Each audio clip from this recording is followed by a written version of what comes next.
অনেক টাকার মালিক, ঘরে 8-10টা কাজের লোক, কয়েকটা বাবুর্চি, কিন্তু কে হজম করতে পারে না। মূল ধনাঢ্যতা হচ্ছে অন্তরের ধনাঢ্যতা। আপনার অন্তর হ্যাপি তো সব হ্যাপি। আপনি না খেয়ে, সামান্য খেয়েও আপনি ছোট্ট ঘরের ভিতরে আপনি সুখ আর সুখ। এরকম ফ্যামিলি আছে না? অনেক সম্পদশালী, অনেক টাকার মালিক, অনেক নেম ফেম, কিন্তু ফ্যামিলিতে সুখ নেই। Goal should be higher and bigger. Goal বড় হবে, কিন্তু আপনার এক্সপেকটেশন যেন অনেক বড় না হয়। জটিলতায় না যে আসেন লাইফটাকে সিম্পল করে, সিম্পলি জীবনযাপন করেন।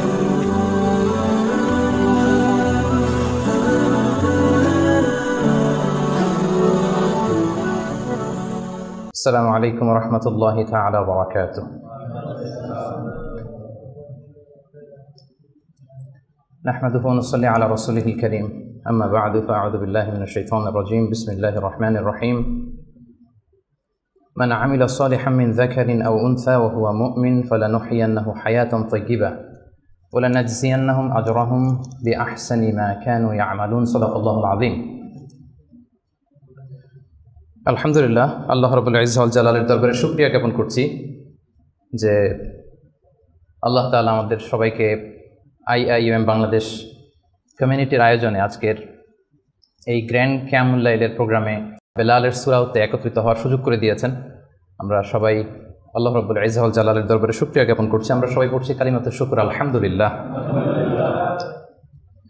আল্লাহ তাআলার দরবারে শুকরিয়া জ্ঞাপনের পাশাপাশি আমি আজকের এই প্রোগ্রামের যারা অর্গানাইজিং কমিটি তাদেরকে শুকরিয়া জানাই, ভলান্টিয়ার্স হিসেবে যারা আছেন তাদের শুকরিয়া জানাই, নাশিদ পারফর্মার যাদেরকে দেখলাম অসাধারণ সঙ্গীত গাচ্ছিল, তো তাদেরকে শুকরিয়া জানাই, মিডিয়া কর্মীর ভাইদেরকে শুকরিয়া জানাই এবং আপনাদের সবাইকে শুকরিয়া জানাচ্ছি। প্রিয় শিক্ষার্থী ভাই এবং বন্ধুরা, আহলান ওয়া সাহলান ওয়া মারহাবান বিকুম ফি হাযাল লিকা আত-তাইয়িব আল মুবারাক। আশা করছি আপনারা সবাই ভালো আছেন, সুস্থ আছেন, ঈমানের সাথে আছেন। সবসময় আল্লাহ তাআলার কাছে কামনা করি এবং দোয়া করি আল্লাহ তাআলা আপনাদের সবাইকে ভালো রাখুন, সুস্থ রাখুন, ঈমানের সাথে রাখুন। এবং এই যে আমরা আমাদের সময়টুকু স্যাক্রিফাইস করছি, আপনাদের অনেক পড়াশোনা আছে, তারপর আপনারা আপনাদের ব্যস্ত সময় থেকে যোগ বিয়োগ দিয়ে অনেক কষ্ট করে সময় বের করে এসেছেন। আল্লাহ তাআলা আমাদের এই বসাকে, এই উপস্থিতিকে আমাদের নাজাতের ওয়াসিলা বানাক। আল্লাহুম্মা আমিন ইয়া রাব্বাল আলামিন। আমি একটু পরিচিত হই 1 মিনিটে। এখানে PhD-তে কারা কারা আছেন? কারণ অনেকগুলো ফেস আমি নতুন দেখতে পাচ্ছি। আমাদের মহিব ভাই, রাস্তাইন ভাই তো PhD-তে, আপনি PhD-তে, তুমি PhD-তে অলরেডি না? ইমাম সাহেব PhD-তে, আপনি PhD-তে, মর্তুজা ভাই PhD-তে, আমাদের বেলায়েত ভাই মাশাআল্লাহ PhD-তে অনেক আছে, কম না তো? আমি ভাবছিলাম যে আরও কম হবে। মাশাআল্লাহ। এরপর মাস্টার্সে কারা আছেন একটু দেখি, যদি কষ্ট করে একটু হাত তোলেন। মাস্টার্সেও তো কম না, মাশাআল্লাহ, ঠিক আছে। আর বাকিরা কি আন্ডারগ্রেড? তাইলে জয়যুক্ত হয়ে গেছে আজকে একেবারে, আলহামদুলিল্লাহ, মাশাআল্লাহ। আপনারা ইতিমধ্যে দেখেছেন যে আজকের আলোচনার টপিক হচ্ছে the keys to attain happiness in life. জীবনে আমরা কিভাবে সুখ অর্জন করতে পারি, একটা সুখময় জীবন লাভের মাধ্যম কি, কিজ মানে চাবিগুলো কি, বা একটা জীবনে সুখ অর্জনের চাবিকাঠি, সিম্পল বেঙ্গলি মিনিং করলে সুখ অর্জনের চাবিকাঠি বা সুখী হওয়ার উপায়। তো এটা নিয়ে আমরা কিছু কথা শুনবো ইনশাআল্লাহ বিইজনিল্লাহ। যেটা করলে বা যেটার মধ্যে দিয়ে আমাদের ভালো লাগা কাজ করে, আমাদের তৃপ্তি লাগে, মনোদৈহিক প্রশান্তি আমরা পাই যে কাজের মধ্যে দিয়ে, ওই কাজটাই আসলে সুখ, তাই না? তো the keys to attain happiness in life, জীবনে এই সুখ পাওয়ার মাধ্যম, কিভাবে সুখ পাবো আমরা, এই যে তৃপ্তি লাগা, ভালো লাগা, এই সুখটা, এটা আমরা কিভাবে পাবো, কিভাবে এটা আমরা গেইন করবো ইসলামী পার্সপেক্টিভে, এটা নিয়ে আজকে একটু কথা বলার চেষ্টা করবো ইনশাআল্লাহ। তো সম্মানিত সুধী, সুখ চাই না দুঃখ চাই এরকম কি কেউ আছি? সুখ লাগবে না এরকম কেউ আছেন এখানে? হ্যাঁ, জি বললো কে? জি না বলছে সে। আমি আমার PhD-তে যেই টপিকটা নিয়ে কাজ করেছি সেটা হচ্ছে human behavioural patterns in the Holi Quran and analysis of its multiple dimensions. মানে মানুষের আচরণটা কোরআন কিভাবে দেখে, কোরআন এটাকে কিভাবে এক্সপ্লেন করে। তো ওখানে অনেক টেন্ডেন্সিস দেখা যায় মানুষের মধ্যে। বিশ্বাসীদের এক ধরনের অ্যাটিচিউড, অবিশ্বাসীদের এক ধরনের অ্যাটিচিউড, তারপর যারা বিশ্বাসীও না অবিশ্বাসীও না মাঝামাঝি এক ধরনের অ্যাটিচিউড। কিন্তু সবার সাধারণত একটা কমন অ্যাটিচিউড হচ্ছে সবাই সুখ চায়, তাই না? সবাই শান্তিতে থাকতে চায়, সুখময় জীবন চায় সবাই, এবং সুখটাই মানুষ দেখাতে চায়, দুঃখটা দেখাতে চায় না। আপনি যদি আমাদের সোশ্যাল মিডিয়ার যুগ, যেহেতু এখন কানেক্ট করা আরও সহজ, দেখেন আমরা আমাদের সুখকর মুহূর্তগুলো শেয়ার দিই, আমাদের যে খুব গ্ল্যামারাস যে ইভেন্টসগুলো আছে, সুন্দর সুন্দর, ইভেন্টস বাদ দেন, লেটস সে ছবি, আমি একটা ছবি আপলোড দিব কোনো এক কারণে, আমরা কি করি 10টা ছবি তুলে খুঁজে খুঁজে সবচাইতে সুন্দর লুক আসছে যেটা ওইটা দেই। তার মানে সুখী তো হতে চাই বটেই, আবার এই সুখটা বুঝতেছেন তো নাকি? মানে ধাপে ধাপে আগাইলে আপনারা মজা পাবেন, টপিকটা ডাইজেস্ট হবে আর কি, যেটা আমরা বলি একেবারে শুরু থেকে শেষ পর্যন্ত আমরা বুঝে বুঝে আগালাম। তাহলে প্রথমে বুঝলাম যে সবাই সুখ চাই, এটাতে একমত সবাই, তাই না? গেল। এরপর হচ্ছে এই সুখটাই আমরা প্রকাশ করি, সুখটাই শেয়ার করি, সুখটাই দেখাতে চাই, দুঃখ আমরা লুকাই। এবং আমি আজকে সার্চ করে অবাক হলাম, বিশ্ব সুখ দিবস নাকি একটা আছে, আপনারাও একটু গুগল করে দেখেন। এটা হচ্ছে প্রতি বছর মার্চের 20 তারিখে the international day of happiness, বিশ্ব সুখ দিবস। দেখেন, তার মানে এটা যে আমরা চাই, এটা যে লাগবে, এটা ইন্টারন্যাশনালি কোন জায়গায় চলে গেছে দেখেন। সবাই এটা, আমরা সুখের কাঙ্গাল, আমরা সুখের ভিখারি, আমরা সবাই সুখ চাই, সুখী হতে চাই আমরা সবাই।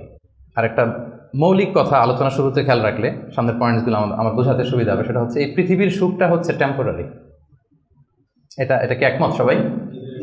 এই the happiness in this life is temporary, এটা টেম্পোরারি, এটা স্থায়ী না।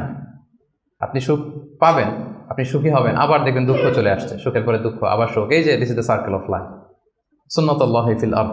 পৃথিবীতে এটাই আল্লাহর সুন্নাত, সুখের পরে দুঃখ আসে, দুঃখের পরে আবার সুখ আসে, এটা পার্মানেন্ট না। পার্মানেন্ট সুখ হচ্ছে আখিরাতে। তো আজকে আমি যেটা বলবো যে the keys two attain happiness, আমি দুইটার কথাই বলবো। টেম্পোরারি জীবনে এটা তো, এদিকের হ্যাপিনেসও তো লাগবে, শুধু আখিরাতে কীভাবে হ্যাপিনেস এটা তো হবে না। এই দুনিয়ার হ্যাপিনেসটাও কীভাবে আমরা অ্যাটেইন করতে পারি, এবং আমাদের যে লাইফ আফটার ডেথ, ওই লাইফেও আমরা হ্যাপিনেস কীভাবে অ্যাটেইন করতে পারি, এই সবগুলো ব্যাপার নিয়ে আমরা কথা বলবো ইনশাআল্লাহ বিদিনিল্লাহ। তাহলে নতুন আরেকটা কথা যুক্ত হলো। প্রথম বললাম সবাই সুখ চাই, সুখটাই দেখাতে চাই। 3 নম্বর কথা যেটা যুক্ত হলো, দুনিয়ার সুখটা এটা অস্থায়ী, ক্ষণস্থায়ী। আপনি যদি চিরস্থায়ী সুখের সন্ধান পেতে চান, সেটা হবে আখিরাতে, এটা দুনিয়াতে কখনোই হবে না। এবং কোরআনের অনেক আয়াতে আপনি এটা দেখবেন, যেমন একটা আয়াতে আছে ওয়াম্মাল্লাযীনা সুঈদু ফাফিল জান্নাতি, লম্বা আয়াত। তারপর আল্লাহ বলছেন আতাআন গায়রা মাজযুয, মানে জান্নাতে যে নিয়ামত আপনাকে দেয়া হবে এটা হচ্ছে আতা, এমন একটা রিওয়ার্ড বা এমন একটা গিফট যেটা হচ্ছে গায়রা মাজযুয, এটা কখনো কাট আপ হবে না, আনইন্টারাপ্টেড গিভিং, কেউ ইন্টারাপ্ট করবে না এটাতে। আপনি যা চান, যেভাবে চান, যেটাতে আপনার সুখ হয়, শান্তি হয়, ওটা আসবেই, এবং আসা যে শুরু হবে এটার কোনো দিন থামবে না, এন্ডলেস। আখিরাতের যে সুখ প্রশান্তি এটা এন্ডলেস এবং এটা পার্মানেন্ট, আর দুনিয়াটা হচ্ছে ক্ষণস্থায়ী। এবং এই ক্ষণস্থায়ী দুনিয়াতে এই ইন্টারাপ্টেড একটা টেম্পোরারি সুখের একটা নমুনা, একটা ছোঁয়া, একটা ঝলকানি দিয়ে আল্লাহ তাআলা ওই চিরস্থায়ী যে সুখের বন্দোবস্ত আল্লাহ করেছেন সেটার প্রতি আমাদেরকে আকৃষ্ট করতেছেন। এজন্য সামান্য কিছু সুখ আমরা মাঝে মাঝে একটু পাই এই দুনিয়াতে, যাতে আমাদেরকে বুঝাইতে সুবিধা হয় যে দেখো এতটুকুতেই কি মানে পাগল পারা, তোমরা মাতোয়ারা, তাহলে সেই যে মহাসুখ, সেই মহাসুখানুভূতি তুমি যে পাবে সেটা কত চমৎকার হবে। এবং এই দুনিয়ার এই ছোট্ট অনুভূতি এগুলো কিন্তু আমাদের মনে থাকবে। কোরআনের একটা আয়াত এটা প্রমাণ করে যে কুল্লামা রুজিকু মিনহা মিন সামারাতির রিজকা ক্বালু হাযাল্লাযী রুজিকনা মিন ক্বাবলু ওয়া উতু বিহি মুতাশাবিহা। আমরা যখন জান্নাতে যাব, আমাদেরকে জান্নাতের যখন কোনো ফল দেয়া হবে, লেটস সে অ্যাপেল দেয়া হলো খাওয়ার জন্য, এই অ্যাপেল দেখেই মানুষ বলবে এই তো আপেল তো দুনিয়াতেও খাইছে এটা। তার মানে দুনিয়াতে যে খাইছে এই সেন্স কিন্তু আমরা ভুলে যাইনি। অনেকে জিজ্ঞেস করে যে আখিরাতের এই সেন্সেশনটা কেমন হবে, আখিরাতে কি দুনিয়ার সব কিছু আমার মনে থাকবে, দুনিয়ার যা যা ঘটছে সবই কি আমার সেন্সে থাকবে, ব্রেনে থাকবে, নাকি অন্যরকম জগৎ? এই আয়াত প্রমাণ করে দুনিয়াতে আপনি কি করেছেন সব কিছু আপনার মনে থাকবে। ফলে অ্যাপেল যখন দেয়া হবে দেখেই বলবে উতু বিহি মুতাশাবিহা, এরকম আপেল তো আমাকে দুনিয়াতে দেয়া হয়েছে, আর এটা তো আপেল, তো এখানে না কি ডিফারেন্ট কিছু দেওয়া হবে, তো আপেল দিতেছে কেন এখানে? আপেল অনেকে আপেল লাইকও করে না দুনিয়াতেই, তো সেইখানে যদি আপেল দিয়ে আপেল দেয় বা কমলা দেয়, হয়তো মানুষ এরকম প্রশ্ন করবে, এবং কোরআন তো সেটা টেস্টিফাই করছে যে হ্যাঁ, মানুষ বলবে যে এটা তো আমরা দুনিয়াতেই খাইছি, তখন আল্লাহ বলবে যে না, এটা অ্যাপেল, বাট দুনিয়ার অ্যাপেলের মতন। দুনিয়ার আপেলে একটা স্বাদ পাওয়া যায়, এই আপেলে 1000 স্বাদ পাওয়া যাবে, মানে এটার ফিচারটাই আলাদা। এটা খেয়ে দেখো না, তো টেস্টি করো নাই, একটা বাইট দিয়ে দেখো যে কীরকম। তো এই আয়াতটা আমি আনলাম এজন্য যে মানুষের সব খেয়াল থাকবে, দুনিয়াতে কি হয়েছিল, কি খাইছিল, কি করছিল, তার সব হিস্ট্রি তার মনে থাকবে। তার মানে এই টেম্পোরারি আমাদের এই জীবনে, এই ক্ষণস্থায়ী এই দুনিয়ার জীবনে আল্লাহ তাআলা সামান্য সুখের ছোঁয়া আমাদেরকে দিয়ে সে আখিরাতের মহা সুখের প্রতি আল্লাহ তাআলা আমাদেরকে আকৃষ্ট করছেন। তো আজকের আলোচনায় এই দুনিয়াতে আমরা কিভাবে সুখে শান্তিতে থাকবো, একটা হ্যাপি পিসফুল লাইফ লিড করব, এটা আবার সে আখিরাতেও কিভাবে আমরা হ্যাপি হতে পারি, এই সবগুলো ব্যাপার নিয়ে ইনশাআল্লাহ আলোচনা করব। এবার আমি মূল আলোচনায় চলে যাই। আমি 10টা পয়েন্ট নিয়ে কথা বলবো। 10 keys to attain happiness, 10টা টুলস বা কি, চাবিকাঠি, সুখের চাবিকাঠি আজকে আপনাদেরকে দিয়ে যাব। এগুলো নিয়ে আপনারা সুখে শান্তিতে থাকবেন। কি বলেন? তো এই 10টা টুলস বা 10টা কিজ যদি আমরা একটু খেয়াল করি, দেখবেন যে আসলেই আল্লাহ তাআলা কিন্তু আমাদেরকে এমন জীবন দর্শন শিক্ষা দিয়েছেন, রাসূল সাল্লাল্লাহু আলাইহি ওয়াসাল্লামের লাইফস্টাইল থেকে আমরা এমন লেসন পাই যেটা দিয়ে দুনিয়াতেও আমরা সুখে থাকতে পারবো, আখিরাতেও সুখে থাকতে পারবো। সুখ আমাদের নিশ্চিত হবে ইনশাআল্লাহ। ইনশাআল্লাহ পড়েন সবাই, ইনশাআল্লাহ। সবাই সুখী হইতে চায়, এজন্য সবাই খুব হাস্যোজ্জ্বল চেহারা নিয়ে ইনশাআল্লাহ বলতেছে, মাশাআল্লাহ। প্রথম যে পয়েন্টটা আমি রিসার্চ করে পেয়েছি সেটা হচ্ছে সিম্পলিসিটি। একেবারে সিম্পল লাইফ লিড করা, ইজি গোয়িং হওয়া। যারা এই দুনিয়ার জীবনে ইজি গোয়িং তারা হ্যাপি বেশি। যারা একটুতেই খুব ইগোর সমস্যায় ভোগে, একটু বাঘ ধরে থাকে, একটু গো ধরে থাকে, এদের জীবনে কষ্ট বেশি। এজন্য try to be easy going person. আপনি যত ইজি গোয়িং হবেন, লাইফটাকে জটিল করে তো লাভ নাই আসলে। যত সিম্পলি আপনি জীবনকে যাপন করতে পারেন, হ্যান্ডেল করতে পারেন, ওইটাতেই সুখ। আপনি করে দেখেন, এটাতেই সুখ। আর যারা জটিল করে তারাই কিন্তু অস্থিরতায় ভোগে, অশান্তিতে ভোগে। তাহলে প্রথম কি হচ্ছে সিম্পলিসিটি। হ্যাঁ, আল্লাহ কিন্তু খুব সিম্পলি ইসলামকে মানতে আমাদেরকে বলে, ওমা জাআলা আলাইকুম ফিদ্দীনি মিন হারাজ। কোনো কাঠিন্যতা আল্লাহ তাআলা দিনে রাখেননি। ইউরিদুল্লাহু বিকুমুল ইউসরা ওয়ালা ইউরিদু বিকুমুল উসরা। আল্লাহ সহজ চান, আল্লাহ তাআলা কিন্তু কাঠিন্যতা চান না। ইসলামের বিধানগুলো দেখবেন যে অনেক ফ্লেক্সিবিলিটি, সিম্পল। দাঁড়িয়ে নামাজ পড়াকে ফরজ করা হয়েছে, পড়তে পারেন না, বসে পড়লে আল্লাহ তাআলা কবুল করছেন। বসে পড়তে পারেন না, শুয়ে পড়লেও আল্লাহ তাআলা কবুল করছেন। অজু করে নামাজ পড়া আল্লাহ তাআলা আবশ্যক করেছেন। অজু করতে পারতেছেন না, তায়াম্মুম করে পড়লেও নামাজ আল্লাহ তাআলা কবুল করছেন। এই যে দেখেন সিম্পলিসিটি। এবং রাসূল সাল্লাল্লাহু আলাইহি ওয়াসাল্লামের লাইফ লিডিং সিস্টেমে যদি আপনি দেখেন, ওনার অ্যাটিটিউডটা কেমন ছিল, উনি কীভাবে ওনার জীবনযাপন করতেন, ওখানেও দেখবেন যে রাসূল সাল্লাল্লাহু আলাইহি ওয়াসাল্লাম খুবই সিম্পল লাইফ লিড করতেন। তো বলার অপেক্ষা রাখে না। কি বলেন? রাসূল সাল্লাল্লাহু আলাইহি ওয়াসাল্লামের সিরাত যারা পড়েছেন, ছোট্ট একটা উদাহরণ দেই। সহিহ মুসলিমের একটা হাদিস অনেকে শুনেছেন, আমাদের আয়েশা রাদিয়াল্লাহু তাআলা আনহা বর্ণনা করেন যে রাসূল সাল্লাল্লাহু আলাইহি ওয়াসাল্লামের অ্যাটিটিউডটা কত সিম্পল ছিল, কত সিম্পলি তিনি লাইফ লিড করতেন। দেখেন, তিনি বর্ণনা করেন যে রাসূল সাল্লাল্লাহু আলাইহি ওয়াসাল্লাম সকালবেলা যখন আসতেন, স্ত্রীদের ঘরে তো ফজরের সালাতের পরে আসতেন, তাই না? ফজরের সালাতের পর রাসূল সাল্লাল্লাহু আলাইহি ওয়াসাল্লাম লম্বা সময় মুসাল্লায় বসে থাকতেন। সালাম ফিরানোর পরে সাহাবাদের দিকে মুখ ফিরিয়ে বসতেন, লম্বা সময় তাসবিহ পড়তেন, ইশরাকের সালাত পড়তেন। এরপর সাহাবাদের সাথে কিছু পার্সোনাল কারো কোনো কোশ্চেন থাকলে ওটার আনসার করতেন। বিশেষ করে রাতে কেউ স্বপ্ন দেখলে ওটার ব্যাখ্যা করতেন রাসূল সাল্লাল্লাহু আলাইহি ওয়াসাল্লাম। রাসূল সাল্লাল্লাহু আলাইহি ওয়াসাল্লাম বলতেন, যেহেতু ফজর জাস্ট ঘুম থেকে উঠে আসছে, এখনই তো স্বপ্নের ব্যাখ্যা দিতে হবে। তো রাসূল সাল্লাল্লাহু আলাইহি ওয়াসাল্লাম বলতেন যে হাল রাআ আহাদুম মিনকুম আল বারিহাতা আর-রুইয়া, গত রাতে কেউ স্বপ্ন দেখছো নাকি? তো সাহাবারা কেউ যদি স্বপ্ন দেখে থাকতেন বলতেন যে আমি তো এটা দেখেছি, আমি ওটা দেখেছি। রাসূল সাল্লাল্লাহু আলাইহি ওয়াসাল্লাম নিজের স্বপ্ন আবার বলতেন। রাসূল সাল্লাল্লাহু আলাইহি ওয়াসাল্লামের স্বপ্ন আবু বকর রাদিয়াল্লাহু তাআলা আনহু ব্যাখ্যা করে দিতেন। নবীদের মধ্যে সবচাইতে ভালো স্বপ্নের ব্যাখ্যা করতে জানতেন ইউসুফ আলাইহিস সালাম, ইয়াকুব আলাইহিস সালাম, এবং নিঃসন্দেহে আল্লাহ রাসূল সাল্লাল্লাহু আলাইহি ওয়াসাল্লাম। এবং সাহাবাদের মধ্যে সবচেয়ে ভালো স্বপ্নের ব্যাখ্যা করতে জানতেন আবু বকর রাদিয়াল্লাহু তাআলা। রাসূল সাল্লাল্লাহু আলাইহি ওয়াসাল্লামের অনেক স্বপ্ন তিনি ব্যাখ্যা করে দিয়েছেন। কিছু কিছু সঠিক ব্যাখ্যা করেছেন, কিছু কিছু করতে পারেননি। তাবিঈদের মধ্যে সবচেয়ে ভালো স্বপ্নের ব্যাখ্যা করতেন মুহাম্মদ ইবনে সিরিন, আপনারা জানেন। রাসূল সাল্লাল্লাহু আলাইহি ওয়াসাল্লাম বলতেন যে কেউ স্বপ্ন দেখছো? দেখছি, তো ব্যাখ্যা করে দিতেন। এরপরে তো তিনি ঘরে ফিরতেন, যেই রাতে যেই স্ত্রীর ঘরে ছিলেন সেই ঘরেই ফিরতেন। তো আম্মা জান আয়েশা রাদিয়াল্লাহু তাআলা আনহার ঘরে যে রাতে থাকতেন, যখন ফিরে আসতেন উনি বর্ণনা করতেছেন যে একদিন রাসূল সাল্লাল্লাহু আলাইহি ওয়াসাল্লাম ঘরে এসে জিজ্ঞেস করলেন যে হাল আইন্দাকুম শাই, ঘরে খাবার টাবার কি কিছু আছে? আম্মা জান আয়েশা রাদিয়াল্লাহু বললেন যে না, মা আইন্দানা শাই ইয়া রাসূলুল্লাহ, ইয়া রাসূলুল্লাহ, না, ঘরে তো ব্রেকফাস্ট করার মতো কিছু নাই। তখন রাসূল সাল্লাল্লাহু আলাইহি ওয়াসাল্লাম বললেন ফালা ফাইন্নী সাইম, ঠিক আছে তাইলে আমি রোজা রেখে দিলাম। সুবহানাল্লাহ ওয়া বিহামদিহি। এটা সিম্পলিসিটির একটা উদাহরণ। দেখেন, ঘরে খাবার আছে আয়েশা, না খাবার নাই, তখন খাবারের বন্দোবস্ত করাতে তো খারাপ কিছু না, করা যায়। বা বলতে পারতেন যে ফাতেমার ঘরে দেখো না কিছু আছে কিনা, বা পাশে সাউদার ঘরে কিছু পাওয়া যায় কিনা, বা আমি একটু আনসারীদের বাসায় যেয়ে দেখি কিছু একটা ম্যানেজ করা যায় কিনা। যদি এরকম করতেন এটা খারাপ কিছু ছিল না, এটা হতেই পারে। কিন্তু রাসূল সাল্লাল্লাহু আলাইহি ওয়াসাল্লামের অ্যাটিটিউডটা দেখেন, খাবার আছে ঘরে, না খাবার নেই, আচ্ছা ঠিক আছে, নাই যেহেতু রোজা রেখে দিলাম, আমি রোজা আজকে আমি রোজা নিয়ত করে ফেললাম। চিন্তা করছেন কত সিম্পল লাইফ। তো এইভাবে আপনি যদি এক পয়েন্টে, তো আমরা অনেক লম্বা চড়া কথা বলবো না, খুবই সিম্পল ওনার লাইফ লিডিং সিস্টেম ছিল। His lifestyle was so simple but yet so special. এই সিম্পলিসিটির মধ্যে দিয়ে উনি অনেক স্পেশাল ছিলেন। তাহলে জীবনে সুখী থাকার প্রথম কি হচ্ছে, কি সেটা? সিম্পলিসিটি। জটিলতায় না যে আসেন লাইফটাকে সিম্পল করে, সিম্পলি জীবনযাপন করে, এটা আপনাকে সুখ এনে দেবে। ইট brings happiness to your life. এটা গেল 1 নাম্বার।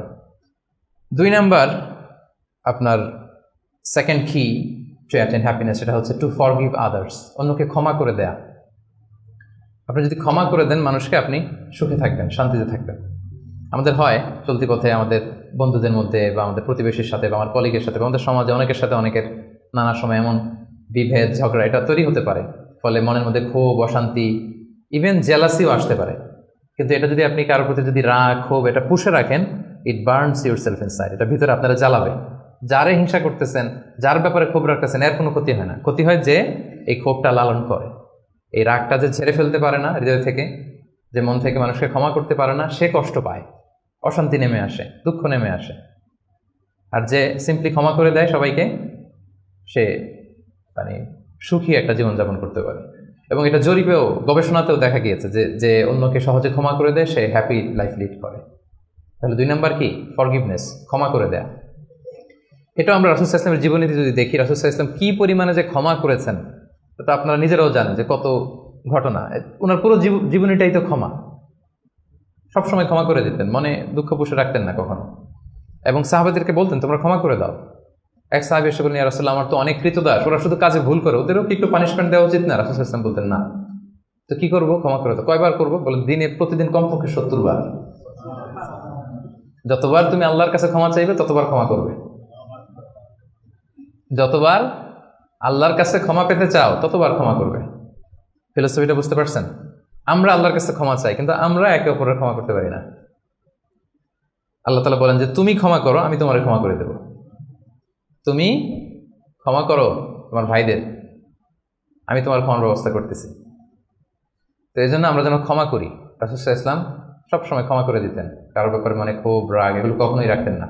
একটা ছোট্ট মজার ঘটনা বলি। আনাস রাদিয়াল্লাহু তাআলা আনহু বর্ণনা করেন যে রাসূল সাল্লাল্লাহু আলাইহি ওয়াসাল্লামের পাশ দিয়ে একবার আমি হাঁটতেছিলাম, ও আলাইহি বুরদুন নাজরানি, নাজরান এলাকা থেকে আনা একটা চাদর রাসূল সাল্লাল্লাহু আলাইহি ওয়াসাল্লামের গায়ে ছিল। রাসূল সাল্লাল্লাহু আলাইহি ওয়াসাল্লাম চাদর পরতেন, গলিদুল হাসিয়া, যে চাদরের মানে ওই যে চাদরের পাশে ডিজাইন করা থাকে না নাকি, এই তো এটা কি বলে বাংলায়, ভালো বাংলায় নকশা, তো ডিজাইনটারে বলে, কিন্তু চাদরের কর্নার পাশটারে কি বলে? পায়ের পার, এটা বলে বাংলায় না, শুদ্ধটা কি আমি জানি না। তো ওই যে চাদরের পারে বা পাইরে গলিদুল হাসি, এটা খসখসে ডিজাইন ছিল।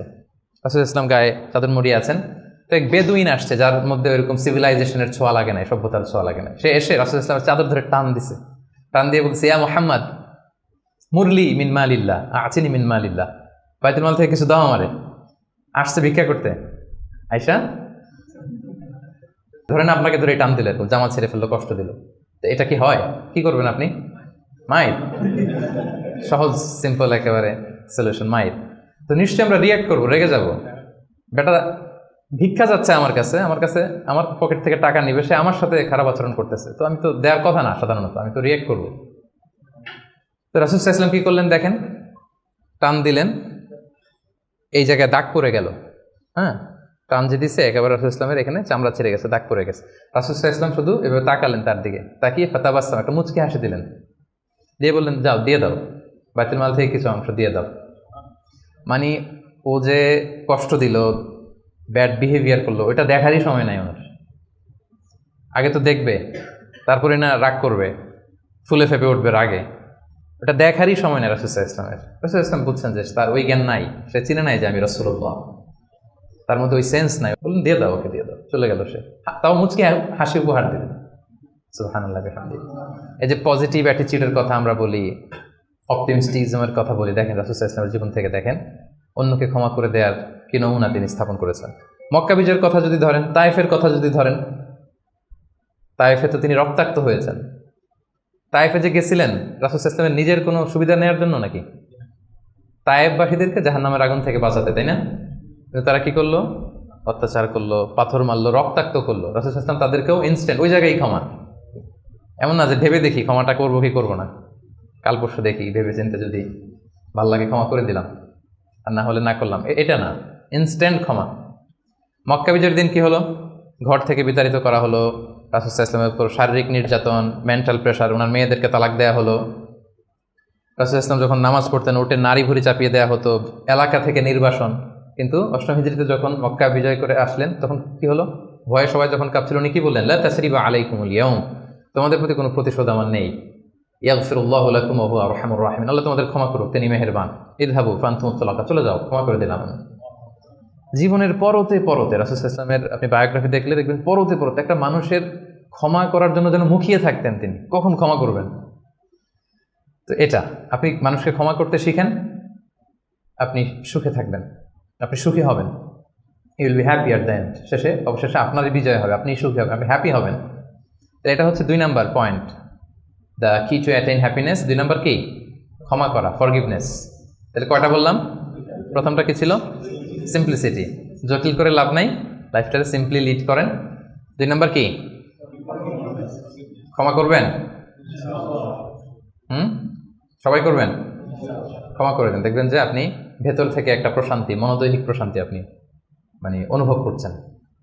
3 নাম্বার, সুখে থাকার 3 নাম্বার চাবিকাঠি হচ্ছে try to make others happy, অন্যকে সুখী করার চেষ্টা করা। আপনি হ্যাপি হইতে চাইলে আরেকজনকে হ্যাপি বানাইতে হবে। বুঝতে পারছেন না ব্যাপারটা? খুব সিম্পল। আপনি যদি অন্য মানুষ কিভাবে সুখী হতে পারে, তারা কিভাবে ভালোভাবে থাকতে পারে, এটা নিয়ে টেনশন করেন, আপনার হ্যাপিনেস নিয়ে এটার দায়িত্ব নেবে কে? কিছু কাউকে দান করেন, চ্যারিটি করেন, ডোনেশন করেন। এটা করার পরে যে কি সুখানুভূতি, অনুভূতি কি আর বোঝানো যায় না, ওটা অনুভব করতে হয়। এটা আপনি অনুভব করবেন এবং যারা আপনার এটা করেন নিশ্চয়ই অনুভব করেছেন। তো এটা যদি আমাদের মধ্যে থাকে, এটা আপনাকে হ্যাপি করবে। চিন্তা করেন ইসলামের বিধানগুলো, ইসলামের বাতলে দেওয়া যে জীবন দর্শন কত সুন্দর, পুরো সমাজের সবাই যেন আমরা হ্যাপি থাকতে পারি, এরকম একটা সিস্টেম, তাই না? অন্যরা হ্যাপি আমি করতে যাচ্ছি, আমি হ্যাপি হয়ে যাচ্ছি। এবং সহিহ মুসলিমের একটা হাদিস এখানে আমি উল্লেখ করতে চাই, লম্বা হাদিস, শেষের অংশটা, টেক্সটটা হচ্ছে এরকম যে আল্লাহু ফি আউনিল আবিদি মা কানাল আবদু ফি আউনি আখি। রাসূল সাল্লাল্লাহু আলাইহি ওয়াসাল্লাম বলেন, আল্লাহ তাআলা ততক্ষণ পর্যন্ত বান্দার সাহায্যে থাকে যতক্ষণ পর্যন্ত বান্দা তার ভাইয়ের সাহায্যে থাকে। কথাটা বুঝতে পারছেন? আই রিপিট, আল্লাহ তাআলা ততক্ষণ পর্যন্ত কোনো বান্দার সাহায্যে থাকে যতক্ষণ পর্যন্ত এই বান্দা তার ভাইয়ের সাহায্যে থাকে। তা আপনি আল্লাহর সাহায্য পাইতে হলে এটার কন্ডিশন কি বলেন তো দেখি? আপনার ভাইকে হেল্প করা, তাকে হেল্প করেন, তার একটু উপকার করেন, আল্লাহ তাআলার পক্ষ থেকে নুসরাত, সাহায্য এটা নেমে আসবে। সুবহানাল্লাহ।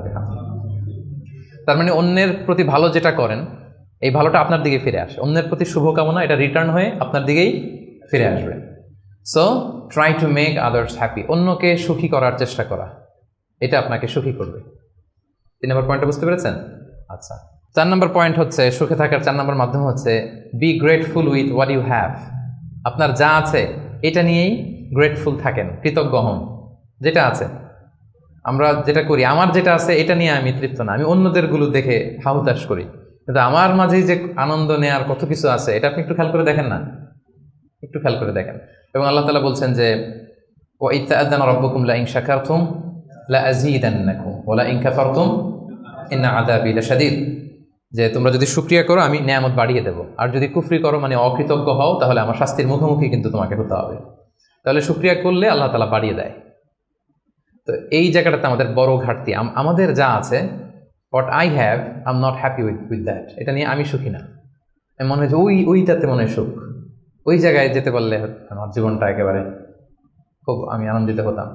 তারপর আপনি যেই স্থানটাতে যেতে চান, ওই স্থানটাতে যে আছে তার সাথে কথা বলেন যে ভাই আপনি হ্যাপি তো? বলে না আমিও তো হ্যাপি না। ওই যে আমি তো খুঁজতেছি ওইটা, আমি যদি একটু ওই পর্যন্ত যেতে পারতাম তাইলে একেবারে মহা সুখ পাইতাম। আসলে সুখটা হচ্ছে আপেক্ষিক, আপনার যেটা আছে আপনি এটা নিয়ে যদি ভাবেন, দেখবেন যে শুকরিয়া করে শেষ করতে পারবেন। আপনি দেখেন যে আমাদের মধ্যে কত কমপ্লেইন, কত অভিযোগ, আমার এটা নাই, আমার সেটা নাই, আমার ভালো ক্যারিয়ার নাই, আমার জব নাই, আমার সুন্দরী বউ নাই, আমার ফ্যামিলির এই সমস্যা, আমার ওই আমার জীবনে কিছুই পাই নাই আমি। মানুষের মধ্যে যোগ বিয়োগ এরকম এটা থাকে। কিন্তু দেখেন আপনার চেয়ে খারাপ অবস্থানে যে আছে, আপনি একটু দেখেন কি অবস্থা। আল্লাহু আকবার। আপনি যদি ক্যান্সারে আক্রান্ত কোনো পেশেন্টের সাথে যে একটু দেখা করেন, তখন বুঝবেন আপনার কি আছে। 2-3 বার কেমোথেরাপি দেওয়া হয়েছে, চুলগুলো দাড়িগুলো পরে একটা ফ্যাকাশের চেহারা হয়ে গেছে। ওরে যদি যে জিজ্ঞেস করেন ভাই তুমি কি চাও, বলবে আমি শুধু বাঁচতে চাই। কি চাই? আপনি কি চান? ক্যারিয়ার চান, টাকা চান, ফলোয়ার চান, দাপট চান, আপনার অনেক কিছু লাগবে। আমি এটা চাই, ওইটা চাই, ওইটা চাই। ও শুধু একটা জিনিস চায়। কি চায় সেটা? যদি কোনোভাবে সে বাঁচতে পারে, ডক্টর এসে যদি বলে যে না আপনি তো রিকভারি করে ফেলছেন, সে যে কি মহা খুশি, অশ্রু সিক্ত সেজদা দিয়ে সে জায়নামাজ ভিজায় ফেলবে। হায় রে তার কান্না, হায় রে তার শুকরিয়া। কি জন্য শুকরিয়াটা করতেছে? বেঁচে আছে। আপনি বেঁচে আছেন না? আমি বেঁচে আছি না? তো আমি বেঁচে আছি, এই বাঁচতে পারাটা তার কাছে স্বপ্ন। চিন্তা করছেন ব্যাপারটা? এই যে আমরা শ্বাস প্রশ্বাস নিচ্ছি, কি সুস্থ সুন্দর জীবন যাপন করতেছি, এই বেঁচে থাকতে পারাটা একজনের কাছে স্বপ্ন, মহাস্বপ্ন। সে শুধুই বাঁচতে চায়। তো আমরা সুখ আসলে এদিকে সেদিকে খুঁজে পাই। আমার মধ্যে যে আল্লাহ তাআলা সুখের কত টুলস দিয়েছেন, কত মাধ্যম দিয়েছেন, শুকর গুজার হওয়ার মতো কত নেয়ামত আল্লাহ তাআলা দিয়েছেন, সেটা আমরা চোখে দেখি না। আপনি যদি একটু খেয়াল করেন কি নেয়ামত দিয়েছে আল্লাহ তাআলা, আপনি অবশ্যই শুকর গুজার হতে পারবেন। অনেক কিছু আল্লাহ আপনারা দিয়েছে যেটা অন্য কাউকে দেয় নাই। অনেক কিছু আপনার মধ্যে আছে। তো এগুলোর জন্য আমাদের মানে গ্র্যাটিটিউড শো করতে হবে আল্লাহ তাআলার কাছে, যে আল্লাহ শুকর, আলহামদুলিল্লাহ, তুমি অনেক ভালো রেখেছো, অনেক ভালো আছে, আলহামদুলিল্লাহ। এই শুকরিয়া করার মেন্টালিটি যদি ডেভেলপ করেন, দেখবেন যে আপনি মহাসুখী। আপনার মধ্যে সুখানুভূতি, মনোদৈহিক প্রশান্তি, শান্তি এটা নেমে আসবে। আর যখনই দেখবেন যে আপনার উপরে যে আছে, রাসূল সাল্লাল্লাহু আলাইহি ওয়াসাল্লাম বলছে যে উনজুরু ইলা মান হুয়া আসফালা মিন, তোমার চেয়ে খারাপ পজিশনে আছে তার দিকে একটু তাকাও, তাইলে শুকরিয়া করতে পারবা। তোমার চেয়ে উপরে যে আছে তার দিকে তাকিও না। এটা এমন না যে আপনি নিজেকে ডেভেলপ করার চেষ্টা করবেন না, করবেন, কিন্তু আপনি ওর দিকে তাকায় আমার এটা হলো না, আমি পারলাম না, এটা আসবে। কিন্তু আপনি যদি নিচের দিকে তাকান তাহলে বুঝবেন যে আল্লাহ তাআলা আপনাকে কত ভালো রেখেছে। তো এই জন্য সুখী হওয়ার 4 নম্বর মাধ্যম হচ্ছে be grateful with what you have. যা আমার আছে এটা নিয়ে যেন আমি শুকরগুজার হই। আমি যেন বেশি বেশি পড়ি আলহামদুলিল্লাহ। বেশি বেশি কি পড়বেন? পড়তে পারবেন তো? নাকি আলহামদুলিল্লাহ বলার মতো জীবনে কিছুই ঘটে নাই আপনার? হ্যাঁ, এরকম কেউ আছেন যে না আমি কি নিয়ে আলহামদুলিল্লাহ বলি, আমার তো আলহামদুলিল্লাহ বলার মতো এরকম কিছুই খুঁজে পাচ্ছি না। এরকম কেউ আছেন? হ্যাঁ, না, আলহামদুলিল্লাহ বলার মতো অনেক কিছু আল্লাহ তাআলা দিয়েছে। খুঁজে দেখেন, সুখে থাকবার মতো, আলহামদুলিল্লাহ বলার মতো অনেক কিছু আমাদের জীবনে আছে প্রিয় ভাইরা। তো 4টা গেল। 5 নাম্বার আমরা চলে যাই এবার। 5 নাম্বার হচ্ছে অনেকটা কাছাকাছি আগেরটার, অ্যাভয়েডিং কম্পারিজনস। তুলনা না করা।